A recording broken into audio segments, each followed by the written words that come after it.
नमस्कार, स्वागत है आपका फायदेमंद फंड्स में। और इस हफ्ते आपकी मुलाकात मैं कराऊंगा निकेत शाह से, जो Motilal Oswal asset management company में फंड मैनेजर हैं। और आज हम लोग बातचीत करेंगे मिड कैप फंड की, जो मोतीलाल ओसवाल का है। मिड कैप पे हमने इसलिए सोचा क्योंकि मार्केट आप देख ही रहे हैं कि शानदार प्रदर्शन कर रहा है। मिड कैप में अक्सर ये देखा गया कि अगर आपका चुनाव सही हो तो आपके रिटर्न्स बढ़िया निकलते हैं, क्योंकि वहाँ पे ग्रोथ ज़्यादा तेज़ी से देखने को मिलती है। तो ऐसे में चूँकि आप बहुत बड़ा यूनिवर्स है मिड कैप का, तो कैसे चुने? तो एक फ़ंड के जरिए आप उसको चुन सकते हैं। तो वो फंड मोतीलाल ओसवाल एएमसी का हमने चुना, जिसके फंड मैनेजर से हम आपकी बात कराएंगे और समझाएंगे कि क्यों इस वक्त मिड कैप फंड में पैसे लगाना ज़्यादा फायदेमंद हो सकता है। निकेत साहब, बहुत बहुत स्वागत है आपका CNBC आवाज़ फायदेमंद फंड्स में।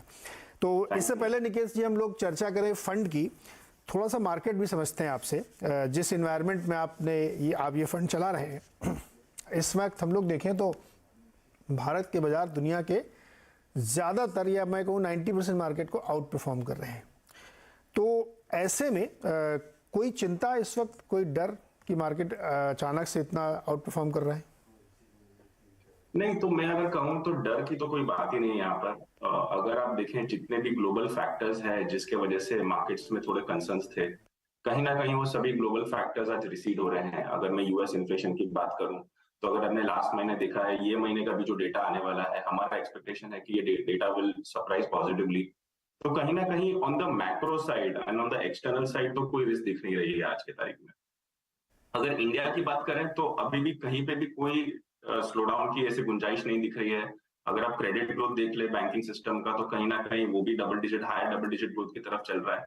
तो at this point in time तो ऐसा कोई सिग्निफिकेंट सिचुएशन लग नहीं रहा है जिसके वजह से कोई इश्यू हो। हालांकि अगर मैं फ्यूचर की बात करूंगा, अगले 2-3 साल के लिए, अगले 1 या 2.5 साल के लिए जो रिस्क हो सकता है, तो वो जियोपॉलिटिकल हो सकता है, जो प्रेडिक्ट करना बहुत मुश्किल है। जी, लेकिन निकेत ये बताइए कि हम लोगों ने अभी रिजल्ट सीजन देखा Q2 का, तो रिजल्ट्स में मार्जिन इम्पैक्ट हुए हैं सीवियरली सारी कंपनियों के लगभग, और थोड़ा थोड़ा उनको ये चिंता है कि जो प्रॉफिटेबिलिटी है उसमें थोड़ा सा असर दिख रहा है, और बॉटम ऑफ द पिरामिड में जो डिमांड होनी चाहिए रूरल या सेमी अर्बन में, वहाँ नहीं आ रही है। ये कंसर्न है क्या एक? तो आपने जो कहा है वो काफी सही है। ये हमने काफी कंपनीजों में, जो हम ग्राउंड चेक्स करते हैं, वहां पे काफी कंपनीज में हमको ये दिखा है कि जो लोअर प्राइस पॉइंट प्रोडक्ट की कैटेगरीज है, वहां पर क्लियरली स्लो डाउन दिख रहा है। स्पेसिफिकली सेंटर ऑफ इंडिया देखें, UP, Bihar, east of India देखें, वहां पर कहीं ना कहीं हमें स्लो डाउन दिख रहा है। बट वो लोअर प्राइस पॉइंट प्रोडक्ट्स पे है, बिलो 500 और बिलो 1000 रुपी एएसपी प्रोडक्ट्स में कहीं ना कहीं थोड़ा फटीगनेस आया है। और उसकी ज्यादा से ज्यादा वजह एक तो इन्फ्लेशन है। जो इन्फ्लेशन होता है वो ग्राउंड लेवल पे ज्यादा इंपैक्ट करता है rather than the higher segment, और या फिर जो रिच होते हैं उनको इंपैक्ट कम करता है। तो कहीं ना कहीं जो बॉटम एंड वाला सेगमेंट है वहां पर थोड़ा इंपैक्ट आया है। अगर मैं मार्जिन की बात करूं, जो आपका पहला वाला सवाल था, तो कहीं ना कहीं उसमें काफी मैं कहूंगा कि उसको वन ऑफ की तरह देखना चाहिए, ना कि उसको एक सस्टेनेबल मार्जिन ट्रेंड की तरह देखें। बिकॉज सेकेंड क्वार्टर जो था, जहां पर अर्निंग्स रिपोर्ट हुई है, वहां पर रॉ मटेरियल कॉस्ट पीक था सभी के लिए। जैसे सीमेंट कंपनीज की अगर मैं बात करूं, राइट, तो वहां पर कोल, कोकिंग कोल के प्राइसेस एकदम पीक पे थे। और हर एक कंपनियों के लिए सेकंड क्वार्टर एकदम पीक रॉ मटेरियल कॉस्ट था। थोड़ा थर्ड क्वार्टर में भी रहेगा, बट फोर्थ क्वार्टर से क्लियरली उसके जो लोअर रॉ मटेरियल कॉस्ट हुए हैं उसकी बेनिफिट दिखेगी। तो ये जो रशिया यूक्रेन के बाद जो सप्लाई चेन डिसरप्शन हुआ था, जहां पर रॉ मटेरियल कॉस्ट बढ़ गए थे, वो कहीं ना कहीं अभी नॉर्मलाइजेशन हो रही है, और उसका बेनिफिट जो पॉजिटिव साइड पे है वो फोर्थ क्वार्टर में दिखेगा। ओके, तो इसमें एक पॉइंट और बनता है सर निकेत की, चूँकि हमारा जो ब्याज दरों का सिलसिला है, पता नहीं वो रुक गया है या अभी थोड़ा और चलेगा। ये सब कुछ हो सकता है, इस बात पे भी डिपेंड करे कि यूएस कितना बढ़ा रहा है, क्योंकि हम तो मजबूरी में भी उनकी वजह से बढ़ा रहे हैं। तो बढ़ी हुई ब्याज दरों पे और जो डिमांड है वो कैसे पुश होगी, एक, और दूसरा क्या अगले क्वार्टर्स में अर्निंग डाउनग्रेड्स की संभावना, आशंका है क्या? तो अगर आपका पहला क्वेश्चन जो इंटरेस्ट रेट्स पे है, मुझे अगर इंटरेस्ट रेट देखना है तो मुझे कहीं ना कहीं लग रहा है कि इंटरेस्ट रेट यहाँ से अभी फैग एंड पे है। शायद और 2 हाइक्स पॉसिबल है ग्लोबली, और इंडिया में भी शायद पॉसिबल है कि अब जो नेक्स्ट वीक आरबीआई की मीटिंग में है वहां पर रेट हाइक हो सकता है। तो कहीं ना कहीं इन्फ्लेशन इंडिया में भी काफी महीनों से 6-7% के ऊपर के रेंज में रहा है। तो मुझे लग रहा है कि but at the same point of time अगर आप फास्ट फॉरवर्ड करें 2-3 महीने आगे, राइट, तब कहीं ना कहीं बेस इफेक्ट प्ले आउट होना चालू होगा और inflation as a percentage will start coming down. तो ये जो परसेंटेज है जो 7% दिख रहा है, कहीं ना कहीं धीरे धीरे बिलो 5 आने की शक्का है, at least in India. In US में भी मुझे लग रहा है कि अगले फेब या मार्च तक ये बिलो 5% के रेंज में चला जाएगा। तो कहीं ना कहीं एक सेंट्रल बैंक्स ग्लोबली में भी एक फीलिंग है कि यहाँ से सिग्निफिकेंट रेट हाइक करने की जरूरत नहीं है, बिकॉज अगर बहुत सिग्निफिकेंट और तेजी से रेट हाइक करोगे तो कहीं ना कहीं ग्रोथ को इम्पैक्ट करोगे, राइट। तो आई थिंक एक बैलेंस बनाने की कोशिश हो रही है सभी जगह पर। इंडिया में अब तक तो ग्रोथ काफी सही रही है, बट जैसे आपने सेकंड क्वेश्चन जो कहा, काफी अच्छा क्वेश्चन था, जो अर्निंग्स डाउनग्रेड का है।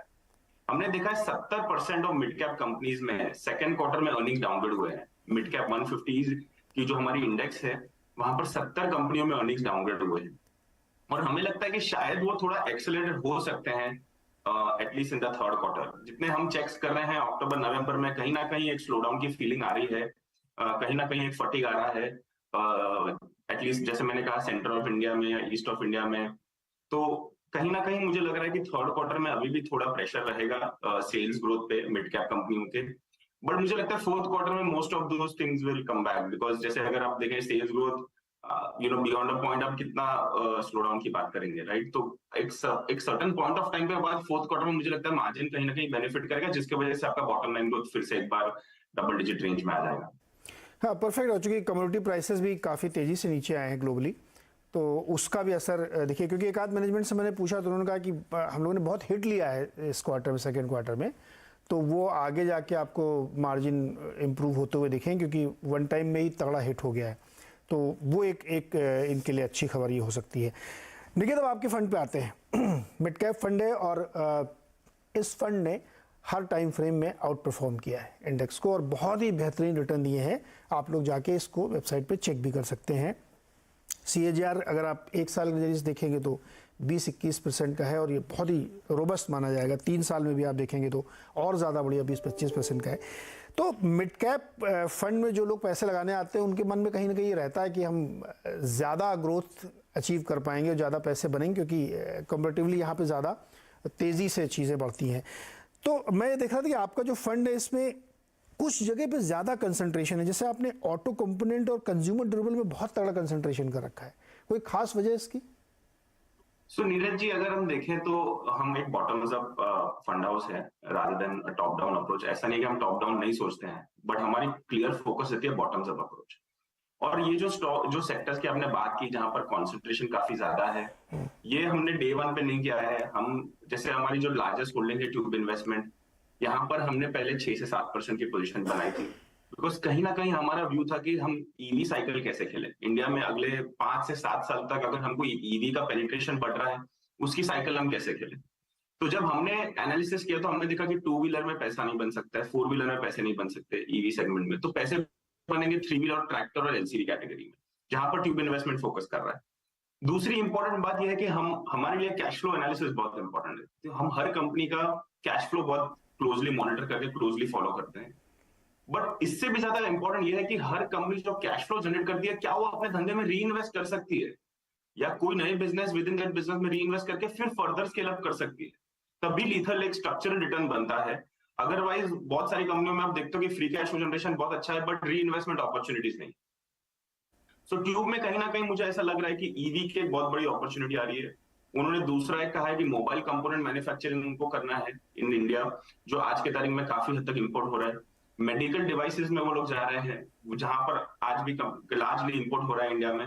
तो कहीं ना कहीं एक मेक इन इंडिया थीम के तौर पर अगर हम देखें तो ये बहुत बड़ी स्टोरी, बहुत बड़ी साइज ऑफ अपॉर्चुनिटी हो सकती है। ईवी, मेडिकल डिवाइसेस और मोबाइल कंपोनेंट मैन्युफैक्चरिंग अगर मैं ऐड करूं तो एग्जिस्टिंग बिजनेस तो अच्छा कर ही रहा है, बट उसके अलावा ये 3 नए लीवर्स जो हैं ये आज से शुरू हो रहे हैं और कहीं ना कहीं अगले 3 साल में ये 3 नए बिजनेस काफी बड़े बन जाएंगे, राइट। तो इसीलिए हमें लगता है कि यहाँ पर काफी ज्यादा रिटर्न बनने की आशंका है। ऑलरेडी हमारे तो 5 से 6 गुना रिटर्न बन ही चुके हैं, बट हमें लगता है कि यहां से भी एटलीस्ट स्टॉक 2x होने की आशंका है अगले 2 से 3 साल के अंदर।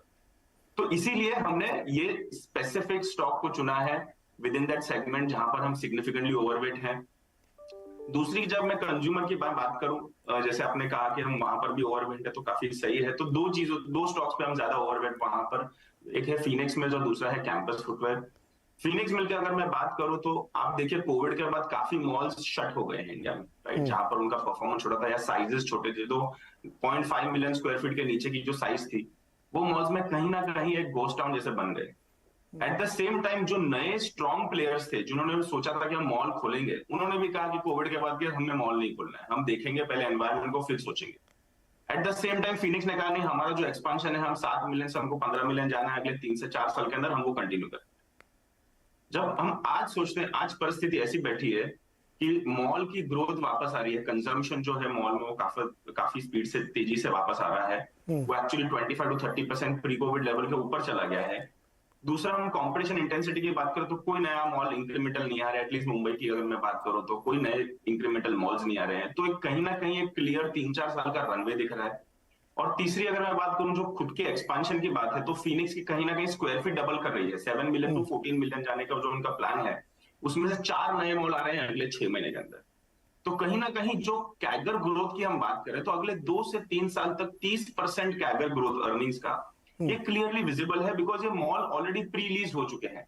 ओके। तो कहीं ना कहीं ये जब 30% अर्निंग्स ग्रोथ हो, बहुत स्ट्रॉन्ग मैनेजमेंट है, तो मुझे लगता है कि this is a clear recipe under a QGLP framework जो हम फॉलो करते हैं। वो क्यूजीएलपी फ्रेमवर्क में कहीं ना कहीं ये पूरा फिट होता है कि जहां पर 30% ग्रोथ है, ग्रोथ की लॉन्जिटिविटी काफी अच्छी है, क्वालिटी ऑफ मैनेजमेंट बहुत बढ़िया है और वैल्यूएशन काफी रीजनेबल। तो ये एक रीजन था हमने जो फीनिक्स मिल में किया था। और तीसरा मैं अगर आपको बताऊं तो जो हमने कैंपस फुटवेयर लिया था, ये कहीं ना कहीं हमने ग्लोबली देखे थे कि जब चाइना में 2014 में कंपनियां थी आल्टा, जो एकदम लास्ट अगर आप 14 से 2022 तक देखें तो कहीं ना कहीं 6 से 7 गुना सेल्स ग्रोथ हुआ है उनका, और कहीं ना कहीं वो 12-13% मार्केट शेयर पे थे, आज 25% मार्केट शेयर पे आ गए, और वहां पर जो लीडर्स थे नाइकी वगैरह जो 50% मार्केट शेयर पे थे, आज वो 35% पे आ गए। तो एक काफी ब्रिज गैप हो रहा है। और आल्टा जैसी कंपनियां जो है जो मास कैटेगरी में फोकस कर रही थी, वहां पर कहीं ना कहीं उन्होंने सिग्निफिकेंट मार्केट शेयर गेन किया है, बिकॉज एक सिग्निफिकेंट टेलविंड चल रहा था स्पोर्ट्स वेयर की तरफ। आज अगर मैं मुंबई की बात करूं तो जितने ऑफिसेज हैं वहां हम सब फॉर्मल शूज पहनते हैं, बट मुझे लगता है अगले 5 साल में एक कैजुअलाइजेशन का ट्रेंड स्टार्ट हो रहा है, एक स्पोर्ट्स वेयर का ट्रेंड स्टार्ट हो रहा है, एथलीजर का ट्रेंड स्टार्ट हो रहा है। तो कहीं ना कहीं कैंपस उसमें बहुत बड़ा बेनिफिशियरी रहेगा लीडर होने के। ये बहुत अच्छी बात आपने कही कि क्योंकि अब धीरे धीरे लोग, आजकल तो लोग ऑफिस में भी सूट के नीचे भी पहन ही लेते हैं कैजुअल वेयर। आपके इन तीनों में जैसे ट्यूब इन्वेस्टमेंट वो तो बहुत ही रोबस्ट उसने आपको बहुत परफॉर्म किए करके दिया है उसमें, लेकिन फिनिक्स मिल और कैंपस में मेरे मन में एक सवाल आ रहा है। देखिए फिनिक्स मिल लार्जली मैं मान के चलता हूँ कि प्रीमियम को डील करता है, ठीक है, और प्रीमियम इस समय सबसे ज़्यादा गेन कर रहा है, लेकिन जो कैंपस है वो मास प्रोडक्ट में है, जिसकी हम लोग अभी बात कर रहे थे कि वहाँ पे थोड़ा सा प्रेशर है, दिक्कत आती है। तो ऐसे में जो परिस्थिति आज बनी हुई है, एक पैरामीटर ये भी हो सकता है जो मुझे आप बताइएगा कि क्या प्राइसिंग पावर है उनके पास, क्या वो ये मोड क्रिएट कर पाए हैं कैंपस वाले कि हम डोमिनेट करेंगे मार्केट को, और हम चूंकि उस सेगमेंट में बहुत दिक्कत है तो हमको उसका फर्क नहीं पड़ेगा। जी, तो अगर मैं प्राइसिंग पावर की बात करूं तो अगर आप कैंपस मिल्स के कैंपस फुटवेयर के अगर आप मार्जिन की तुलना कर ले लास्ट ईयर, उन्होंने किया था करीबन 20% मार्जिन लास्ट ईयर, और जबकि वो स्पेंड करता है 6% ऑन एड स्पेंड। तो अगर आप एड स्पेंड को देखें तो 6% एड स्पेंड करने के बाद आपने 20% मार्जिन किया है।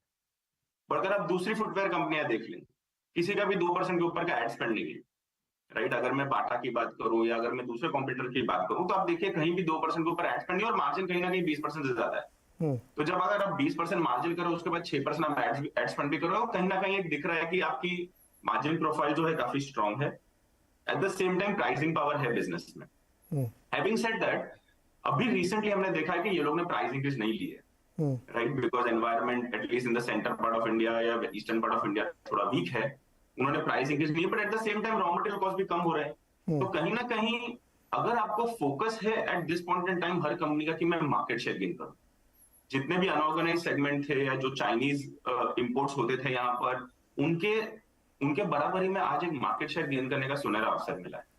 तो rather than focusing on margin, कहीं ना कहीं मुझे लगता है कि एक स्ट्रेटजी सही रहेगी कि आप पहले मार्केट शेयर गेन कर ले, आप अपने पास एक कंज्यूमर की अच्छी इंक्रीमेंटल डेटाबेस बना ले जहां पर बहुत सारे कंज्यूमर्स आपके अंदर एक कैंपस के ओनर बन जाए शूज के, और फिर उसको आप रिपीट कस्टमर्स में कैसे कन्वर्ट करें, वो बहुत बड़ा इंपॉर्टेंट फैक्टर है।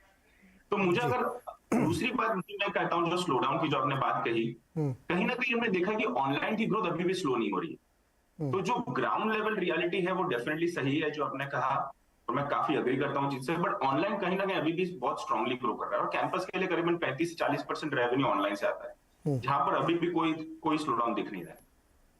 करेक्ट। एक छोटा सवाल इसमें और जोड़ रहे, फिर मुझे एक छोटा सा ब्रेक भी लेना है। ये जो इस सेगमेंट का सबसे बड़ा प्लेयर है रिलैक्सो, वो क्या इसके मुकाबले वीक पड़ रहा है क्या? हालांकि उसके रिजल्ट बड़े कमज़ोर थे इस बार, और जिसकी हम लोग बात करें ग्राउंड पे बड़ी दिक्कत है, वो साफ दिखा था रिजल्ट पे। सो रिलैक्सो और कैंपस में कंपैरिजन एप्पल टू एप्पल नहीं होगी। रिलैक्सो एक ओपन फुटवेयर कैटेगरी में प्ले करता है, कैंपस एक क्लोज फुटवेयर कैटेगरी में प्ले करता है। जो स्पोर्ट्सवेयर होती है वो काफी क्लोज्ड होती है, वर्सेस रिलैक्सो में ओपन फुटवेयर कैटेगरी में प्ले करता है। तो दोनों की टारगेट मार्केट साइज ऑडियंस भी काफी अलग अलग है। रिलैक्सो एक्चुअली काफी नीचे तक जा सकता है, मतलब 200, 250, 300 रुपए के एएसपी प्रोडक्ट्स भी करता है, जहां पर उसका सबसे ज्यादा रेवेन्यू बेस आता है। तो वहां तो एकदम ही ग्राउंड लेवल की जो स्लोडाउन है वो काफी ज्यादा उनको हिट कर रही है as compare to campus. Campus में कहीं ना कहीं करूंगा एक मिडिल क्लास जो इंडियंस है उनके लिए एक एस्पिरेशन है, जब उनकी एक्चुअल रियलाइजेशन, कंपनी की रियलाइजेशन करीबन 650 से 700 रुपया है, बट अगर आप देखो जो एमआरपी है जिसको वो बेचते करीबन 1200 रुपए की है। तो एक मिडिल क्लास को एक टारगेट करने की बात है, जहां पर स्लो डाउन है डेफिनेटली, बट इतना बुरा नहीं है जितना शायद रिलैक्सो के लिए हो। अच्छा, एक तीसरा जो सेगमेंट है रियल एस्टेट, रियल्टी के नाम से है, उसमें आपका 10-11% का वेटेज है, लेकिन शायद आप उसको इनडायरेक्ट प्ले कर रहे हैं, राइट, रादर के सीधे घर बनाने वाली कंपनी के थ्रू। सो हमारा रियल एस्टेट पे कभी भी काफी कंस्ट्रक्टिव फीडबैक नहीं रहता है, बिकॉज एक longer gestation cycle business model है, कहीं ना कहीं इकोनॉमिक एनवायरनमेंट से काफी जुड़ा होता है। कहीं ना कहीं आप जैसे अगर आप घर लेते हो तो आप घर के प्राइस तो आप लेते हो, डिसाइड कर लेते हो, लॉक कर देते हो, पर सामने वाले के लिए अगले 5 साल में मकान बनाना है, उसके लिए सब रॉ मटेरियल कॉस्ट वगैरह सब ओपन है, राइट।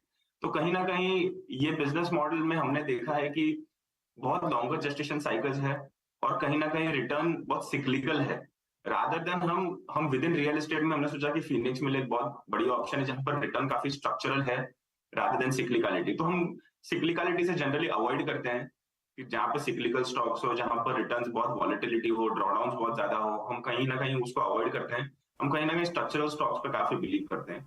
फिनिक्स मिल के पास भी खुद के पास करीबन 2000 करोड़ की इन्वेंट्री है आज के तारीख में, बैंगलोर के उनके जो रियल एस्टेट बिजनेस है उनमें, जहां पर खुद रेसिडेंशियल प्रोजेक्ट कर रहे हैं।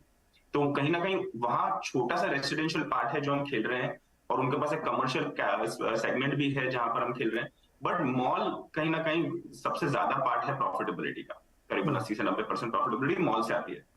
तो कहीं ना कहीं हमें लगता है कि रियल एस्टेट खेलने का बेस्ट तरीका है थ्रू द मॉल बिजनेस। तो यहाँ पे एक छोटा सा ब्रेक लेते हैं, और जब ब्रेक से वापस आएंगे तो कुछ और डीप डाइव करेंगे, कैसे स्टॉक सिलेक्शन करना चाहिए और कौन से सेक्टर्स पे ज़्यादा फोकस करना चाहिए, इस पर बातचीत करेंगे।